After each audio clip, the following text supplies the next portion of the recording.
Je voyais Satan tomber du ciel comme un éclair.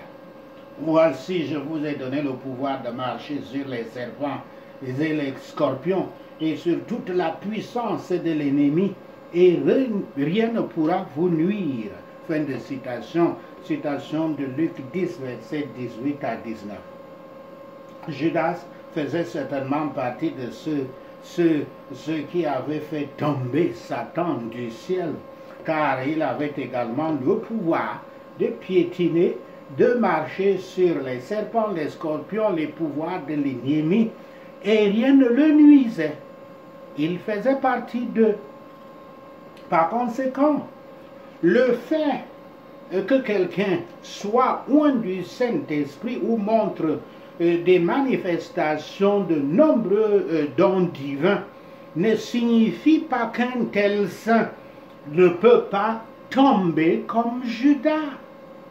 Ce n'est pas un acquis d'être oint, ce n'est pas un acquis du salut que d'être oint du Saint-Esprit.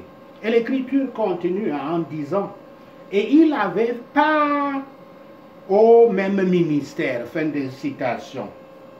Par tirage au sort, comme ce mot grec signifie littéralement, peut-être, mais la providence de Yahweh l'ayant ordonné, conformément à son destin et à ses décrets éternels, que Judas ne soit pas seulement appelé apôtre ou qu'il ne soit pas seulement inscrit parmi eux, mais qu'il ait réellement participé à ce ministère, le ministère du Christ.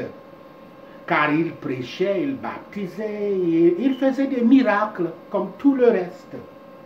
Et en plus de tout cela, il portait le sac, il était le trésorier ou une sorte d'intendant dans la famille du Christ, la sainte famille du Christ, et approvisionnait cette famille. Bien-aimés, ne vous laissez pas induire en erreur par l'hérésie qui vous enseigne que vous êtes sauvés parce que vous avez verbalisé une formule qui dit que vous donnez votre fils à Jésus-Christ. Et ça se passe souvent comme ça, vous allez dans une église et puis après une prêche, le pasteur ou bien l'apôtre ou bien le prophète vous dit, approchez ici, devant ici, dites après moi, je donne ma vie au Christ. Et après ça, il prononce une bénédiction, il vous dit, vous êtes sauvés, partez en paix. Non, non, non, on ne peut pas être sauvé comme ça. Il y a toujours les enseignants hérétiques exploitent toujours des écritures à l'envers. Quand le Christ ou bien les apôtres parlent de frères et sœurs, quand ils parlent de frères et sœurs, ils parlent de frères et sœurs en Christ, les véritables chrétiens, les saints, comme les appelle l'apôtre Paul. Donc ce n'est pas monsieur tout le monde qui est celui qui est venu dans une église et puis on lui a dit de répéter « je donne ma vie au Christ » et puis ça va. Non, pas du tout. Donner votre vie implique un brisement total. Un brisement total. Et nous avons tout un livre pour cela. Du moins un fascicule pour expliquer ce que c'est que le brisement. Le brisement pour être humble et pouvoir donc être capable de suivre le Christ, d'être capable de manifester la foi. Et donc, il faut un brisement total et le don de votre moi, votre être au Christ entièrement pour pouvoir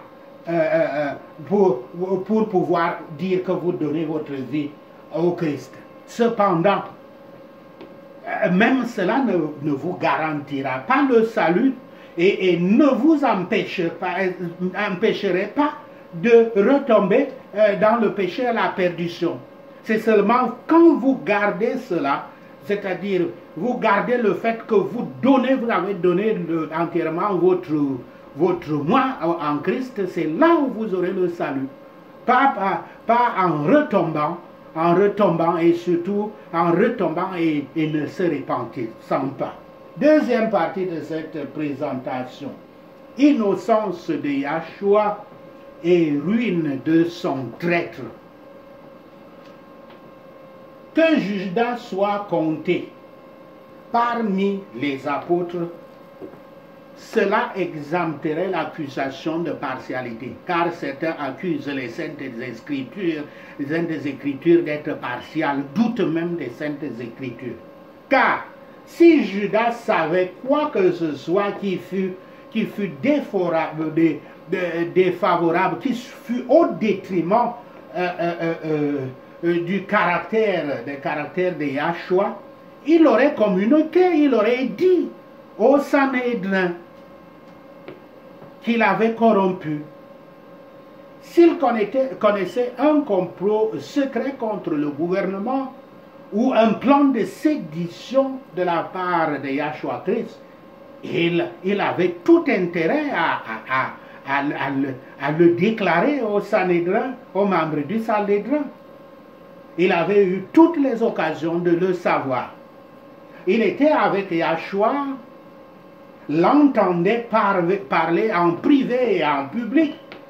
Il était un membre de sa sainte famille et était admis à des termes de familiarité avec lui. Pourtant, même Judas ne pouvait pas être acheté ou corrompu pour témoigner contre le caractère moral de notre Seigneur Yahshua Christ. S'il l'avait fait ou aurait pu le faire, cela l'aurait préservé de l'accusation de trahison, lui aurait valu la réputation de bienfaiteur public dans la mise à nu d'une sédition secrète. Et il aurait sauvé des remords et du suicide. Il aurait été plutôt un héros. Judas l'aurait fait, donc il l'aurait fait s'il l'avait pu. Mais il n'avait allégué aucune telle accusation. Au 1er siècle, si c'était comme certains disent les athées, que c'est des histoires montées, si c'était des histoires montées, le niveau d'intelligence du 1er siècle n'est pas tel qu'on n'ait pu introduire un personnage comme Judas dans tous les livres, parce que c'est différents livres écrits par différents auteurs. Dans tous les livres, on aurait pu introduire Judas juste pour habiller l'histoire. Judas n'osa même pas insinuer une mauvaise parole contre les desseins purs de notre Seigneur Yahshua. Et ses propres reproches de confiance, ses proches de conscience, comme dans Matthieu 27, verset 4, et sa mort volontaire par suicide, dans Matthieu 27, verset 5, fournissent la preuve la plus éclatante qui puisse exister de sa conviction que le Rédempteur, notre Seigneur Yahshua, qui était trahi, était innocent. L'Écriture continue donc au verset 18 en disant: cet homme ayant acquis un champ, mieux, ayant possédé un champ, le mot grec n'incluant pas nécessairement l'idée d'acheter, ayant possédé. Ici, le terrain acheté avec l'argent de Judas est certainement celui qui est considéré comme ce qu'il avait gagné comme récompense de sa traîtrise. Les détails qui suivent sont des ajouts à la déclaration, qui suivent ce verset, sont des ajouts à la déclaration plus brève de l'évangéliste Matthieu, mais ne sont évidemment pas incompatibles avec elle. Et il n'est pas non plus nécessaire de supposer comme certains l'ont fait, certains commentateurs de la Bible l'ont fait, qu'il existait deux domaines connus sous le nom de Aceldama, le nom qui est donné à ce domaine, ce lopin de terre, que ce serait l'un que les prêtres auraient acheté et l'autre qui était le théâtre de la mort de Judas. L'ensemble du passage doit être considéré comme une note de l'historien et non pas comme une partie du discours de Pierre quand on lit ce verset. Il était peu probable que Pierre, comme on le verra comme cela est dit dans les versets qui suivent, il est donc peu probable que Pierre, s'adressant à des disciples qui comprenaient tous la langue araméenne, c'est-à-dire l'hébreu qui était populaire dans la Palestine, dans l'Israël, dans la terre de Canaan, si on peut dire, et qui continue d'être parlé dans une partie, dans les communautés chrétiennes à l'intérieur de l'État de Syrie aujourd'hui,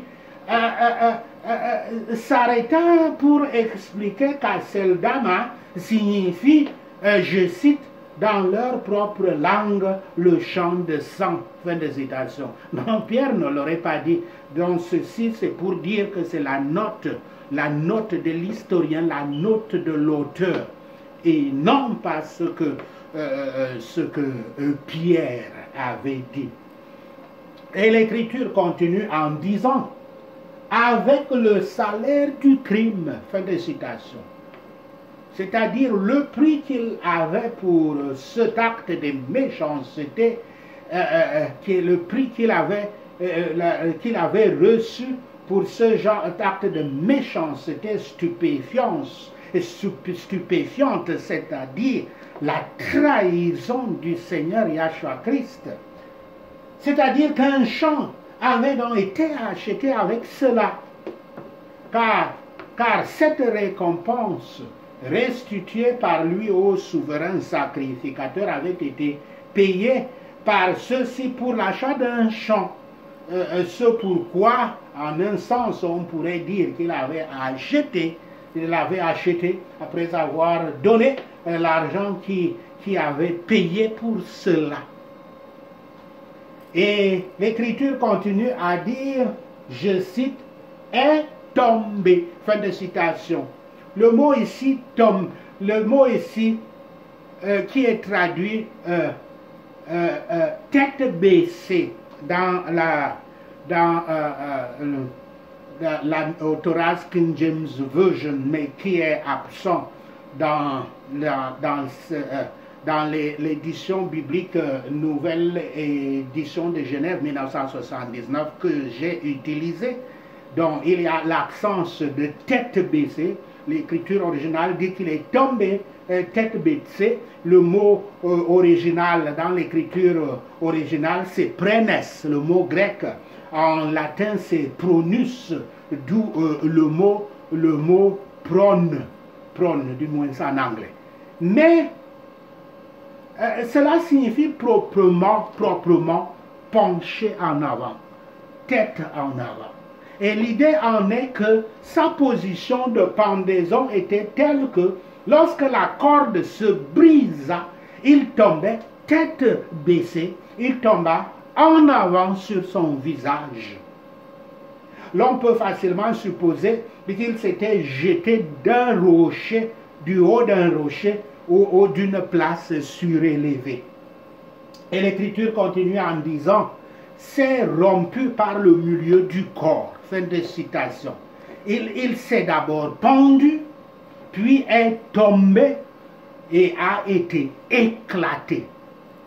Soit tombant du gibet, soit de l'arbre sur lequel il s'était pendu, la corde se cassant sur une pierre ou une souche, son ventre était donc percé et éclaté. Ou alors tombant de l'air, où il avait été violemment attrapé par Satan, qui était en lui et par qui il fut jeté à terre et qui était dans Satan qui était sorti de lui par une déchirure faite sur son ventre. Une autre interprétation, c'est que, étant dans une profonde mélancolie, il avait été étranglé par cette maladie-là et était tombé au sol, comme le traduisent les versions syriaques, arabes et éthiopiennes de la Bible. Et l'écriture continue, finit en disant, et toutes ces entrailles se sont répandues, fin de citation, à travers la déchirure qui avait été faite sur son ventre. Judas était tombé à plat ventre et avait été déchiré au milieu du corps avec un bruit énorme. Et ce fut la fin misérable de Judas. Judas, ne pouvant supporter les tourments de son esprit, s'était pendu et n'avait pas été étranglé par le diable ni par aucune maladie. Mais il était tombé de l'arbre sur lequel il était pendu, il s'était pendu, soit à cause de la rupture de la corde, soit par la chute de cet arbre. Et ainsi sont enregistrées les choses qui lui sont arrivées. Donc je reviens encore dans plusieurs interprétations, ou bien qu'il pouvait être tombé de là, soit par le vent et qu'il avait donc jeté par terre, soit par la précipitation des bêtes sauvages, oui, comme le gibet, contre le gibet sur lequel il était pendu, soit par le diable lui-même qui pouvait le jeter de là après qu'il se fût pendu, comme certains le supposent, soit alors, ce qui semble la meilleure thèse, il pourrait avoir été renversé de là par des hommes, soit d'eux-mêmes, soit par l'ordre des magistrats civils qui ne supportaient pas un tel spectacle de quelqu'un pendu, de sorte que celui qui s'était suicidé restait donc pendu longtemps devant les gens, ce qui, selon la loi juive, ne devait pas être admis, car le corps qui était pendu à l'arbre est considéré comme maudit.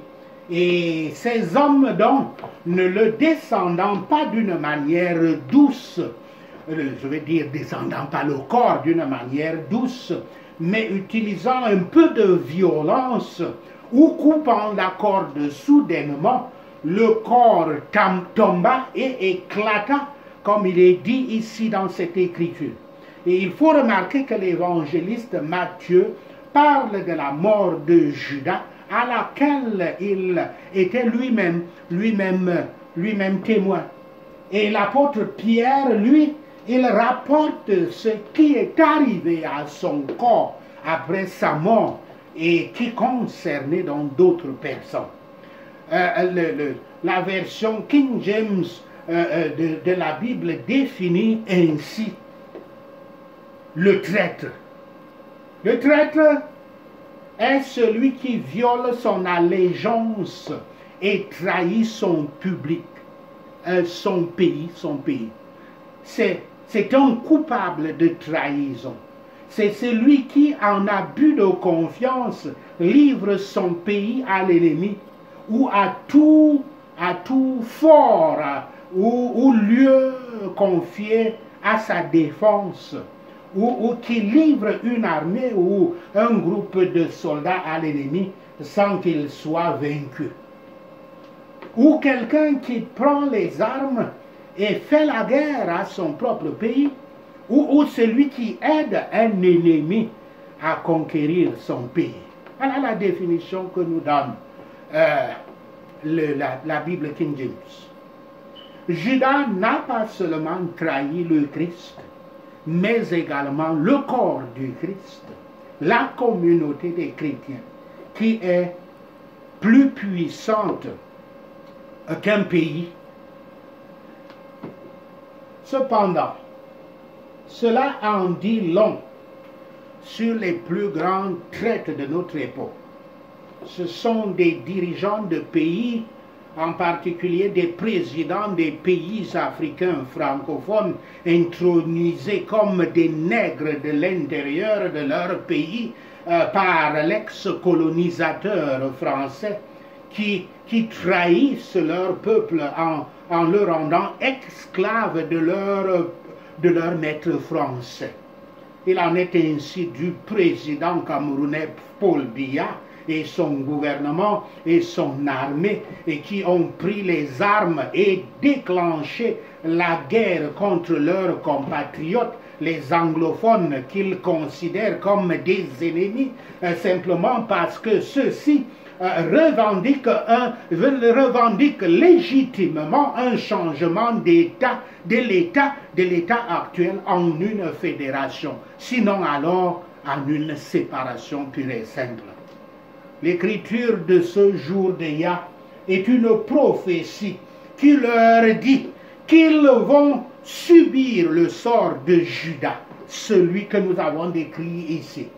Tous les loups parmi les brebis de l'Église du Christ, ces prophètes de l'Antéchrist et les enseignants hérétiques qui trahissent Yahshua Christ subiront le sort de Judas. Tous ceux qui trahissent leurs frères et sœurs d'une manière ou d'une autre, très souvent pour plaire et servir les dictateurs en place, subiront le sort de Judas. Sachez ceci, et le Seigneur Yahweh vous bénira.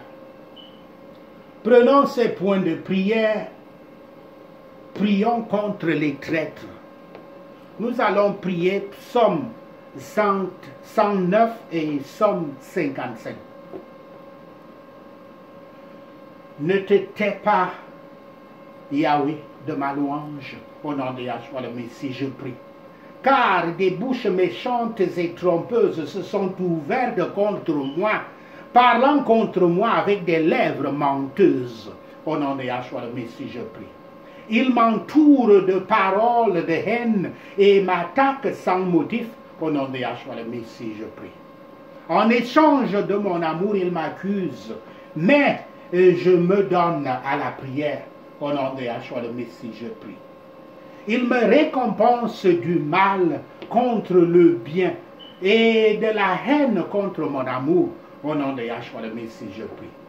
Yahweh Shaphat, notre juge, assigne un méchant contre lui ou elle, fait qu'un accusateur se tienne à sa droite. Au nom de Yahshua le Messie, je prie. Quand il ou elle est jugé, rends-le au là coupable. Fait que sa prière soit considérée comme un péché. Au nom de Yahshua le Messie, je prie. Fait que ses jours soient peu nombreux, qu'un autre prenne son poste. Au nom de Yahshua le Messie, je prie. Fait que ses enfants soient orphelins et que sa femme ou son mari soit veuve ou veuf. Au nom de Yahshua le Messie, je prie. Fait que ses enfants errent et mendient et cherchant de la nourriture loin des ruines qu'ils habitent, au nom de Yahshua le Messie. Fait que le créancier s'empare de tout ce qu'il ou elle a, que les étrangers pillent les fruits de son travail. Au nom de Yahshua le Messie, nous prions. Fait qu'il n'y ait personne pour lui offrir de la gentillesse, ni pour plaindre ses enfants sans père ou sans mère. Au nom de Yahshua le Messie. Fait que sa postérité soit coupée, que son nom soit effacé à la deuxième génération. Au nom de Yahshua le Messie. Fait qu'on se souvienne de l'iniquité de ses pères devant Yahweh et que les péchés de sa mère ne soient pas effacés. Au nom de Yahshua le Messie, je prie. Fait qu'il soit continuellement devant Yahweh, qu'il enlève de la terre leurs souvenirs. Au nom de Yahshua le Messie. Fait qu'il soit continuellement devant Yahweh, qu'il enlève de la terre leurs souvenirs. au nom de Yahshua le Messie. Car il ou elle ne s'est pas souvenu de faire preuve de bonté, mais il a poursuivi les pauvres et les nécessiteux et les personnes au cœur brisé au nom de Yahshua le Messie. Il ou elle est même maudit, fait que les malédictions viennent sur lui ou elle au nom de Yahshua le Messie. Il ou elle n'a pas aimé la bénédiction, fait qu'elle soit loin de lui ou elle au nom de Yahshua le Messie. Il ou elle s'est vêtu de jurons comme manteau, qu'il pénètre son corps comme de l'eau, comme de l'huile dans ses os au nom de Yahshua le Messie. Qu'il soit comme un vêtement qu'il ou elle enroule autour de lui ou elle, comme une ceinture qu'il ou elle porte tous les jours au nom de Yahshua le Messie. Que ceci soit la récompense de Yahweh à mon accusateur, à mes accusateurs, à ceux qui parlent mal contre ma vie, au nom de Yahshua le Messie. Mais toi, Yahweh, mon Seigneur, agis en mon nom à cause de ton nom, au nom de Yahshua le Messie, je prie. Parce que ton amour résolu est bon, délivre-moi, au nom de Yahshua le Messie, je prie. Car je suis pauvre. Je suis pauvre. Car je suis pauvre et dans le besoin. Et mon cœur est déchiré en moi, au nom de Yahshua le Messie. Je suis parti comme une ombre le soir. Je suis secoué comme une sauterelle, au nom de Yahshua le Messie, je prie. Je suis affaibli par le jeûne. Mon cœur est devenu maigre sans graisse, au nom de Yahshua le Messie, je prie. Je suis un objet de mépris pour mes accusateurs. Quand ils me voient, ils secouent la tête. Au nom de Yahshua le Messie, je prie. Aide-moi, Yahweh mon Dieu, sauve-moi selon ton amour indéfectible. Au nom de Yahshua le Messie. Dis-leur que c'est ta main, que toi, Yahweh, tu l'as fait. Au nom de Yahshua le Messie, je prie. Laisse-les maudire, mais tu béniras. Au nom de Yahshua le Messie. Ils se lèvent et sont confus, mais ton serviteur sera heureux au nom de Yahshua le Messie. Fais que mes accusateurs soient vêtus de déshonneur et qu'ils soient enveloppés dans leur propre honte comme dans un manteau au nom de Yahshua le Messie, je prie. De ma bouche, je remercierai Yahweh au nom de Yahshua le Messie. Je le louerai au milieu de la foule au nom de Yahshua le Messie, je prie. Car Yahweh se tient à la droite du nécessiteux pour le sauver de ceux qui condamnent son âme à mort. Au nom de Yahshua le Messie, je prie. Yahweh, prête l'oreille à ma prière et ne te cache pas de ma demande de miséricorde au nom de Yahshua le Messie. Attends-moi, entends-moi et réponds-moi. Je suis agité dans ma plainte et je gémis à cause du bruit de l'ennemi, à cause de l'oppression des méchants. Au nom de Yahshua le Messie, je prie. Car ils me causent des ennuis et dans la colère, ils m'en veulent. Au nom de Yahshua le Messie. Mon cœur est angoissé en moi. Les terreurs de la mort sont tombées sur moi. Au nom de Yahshua le Messie, je prie. La peur et le tremblement viennent sur moi. Et l'horreur me submerge au nom de Yahshua le Messie.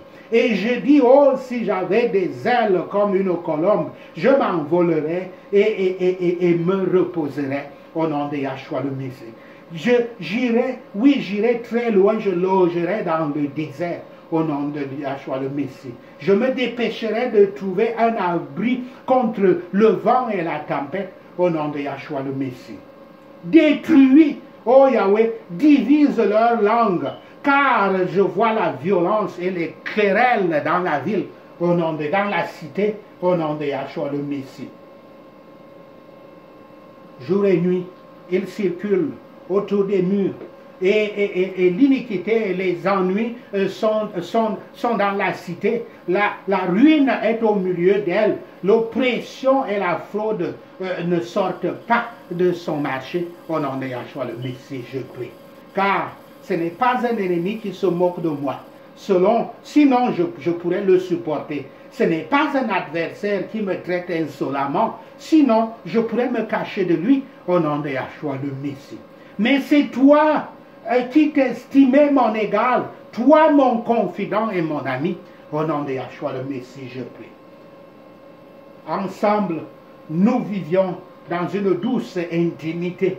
Nous allions avec la foule à la maison de Dieu au nom de Yahshua le Messie. Que la mort les surprenne, que la mort les surprenne, qu'ils descendent vivants au ciel, car la méchanceté est dans leur demeure, au milieu d'eux, au nom de Yahshua le Messie, je prie. Mais j'en appelle à Dieu, et Yahweh me sauvera, au nom de Yahshua le Messie. Le soir, le matin et à midi, je porte plainte et je gémis. Oh Yahweh, entends ma voix, au nom de Yahshua le Messie. Il rachète mon âme en sécurité et le met en sécurité du combat que je mène, car plusieurs se sont rangés contre moi, au nom de Yahshua le Messie. Yahweh tendra l'oreille et les humiliera. Celui qui a trôné depuis longtemps parce qu'il ne mange, il ne change pas et ne craigne pas Dieu, au nom de Yahshua le Messie. Mon compagnon porte la main sur ceux qui étaient en paix avec lui. Il viole son alliance. Au nom de Yahshua le Messie, je prie. Son discours était doux comme du beurre. Pourtant, la guerre était dans son cœur. Au nom de Yahshua le Messie, je prie. Ses paroles étaient plus douces que l'huile, mais c'était des épées. Au nom de Yahshua le Messie, je prie. Remets ton sort à Yahweh et il te soutiendra. Il ne laissera jamais les justes être émus au nom de Yahshua le Messie.